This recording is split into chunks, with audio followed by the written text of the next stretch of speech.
সর্বশেষ যে ব্যক্তি জাহান্নাম থেকে মুক্তি লাভ করবে তাকে আল্লাহ পাক বলবেন, ফেরেশতাদেরকে বলবেন, ও আমার ফেরেশতারা, আমার এই বান্দাকে জান্নাত এবং জাহান্নামের মাঝখানে রেখে দাও। জান্নাত এবং জাহান্নামের মাঝখানে লোকটি যখন থাকার জায়গা পাবে, সে জান্নাতের দিকে তাকায়া দেখবে আর কাঁদতে থাকবে। আল্লাহ পাক জিজ্ঞেস করবেন, বান্দারে, যুগের পর যুগ ধরে জাহান্নামে কেঁদেছ, আমি রব্বুল আলামিন জাহান্নাম মাফ করে দিয়া জান্নাত জাহান্নামের মাঝখানে রেখে দিয়েছি, আযাব থেকে তো বেঁচে গেছো, এখন কান্দো কেন? লোকটি বলবে, রব্বুল আলামিন কান্দি এই কারণে, জাহান্নাম থেকে মাফ করেছো, তোমার শুকরিয়া আদায় করি। জান্নাত তো আমার কপালে নাই, কিসমতে নাই, কিন্তু জান্নাত আমি এখান থেকে দেখতে পাচ্ছি, জান্নাতের সুঘ্রাণ আমার নাকে আসতেছে, কপালে নাই যাওয়ার।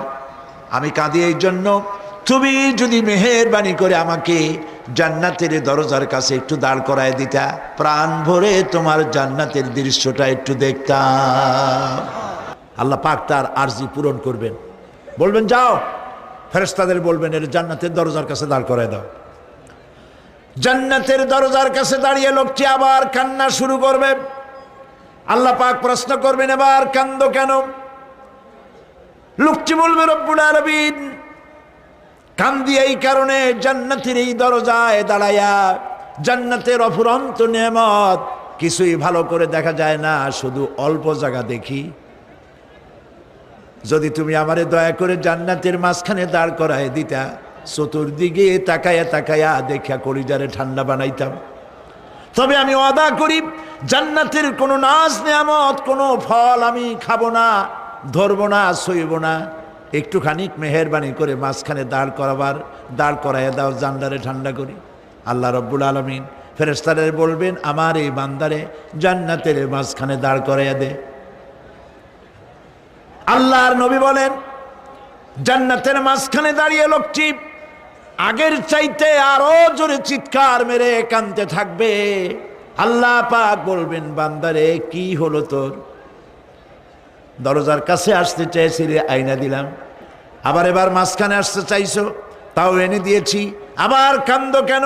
লোকটি বলবে, রব্বুল আলামিন এবার কান্দি এই জন্যে, তুমি যখন দয়া করে একটিবার জান্নাতের মাঝখানে এনে আমাকে দাঁড় করায় দিয়েছো, তুমি রহমান রহিম গাফুরুর রহিম, এই জান্নাত থেকে আবার আর বাইর করে দিও না। আল্লাহ রাব্বুল আলামিন বলবেন, ও আমার বান্দারে, আমার এই জান্নাত তোর খুব পছন্দ হয়েছে নাকি?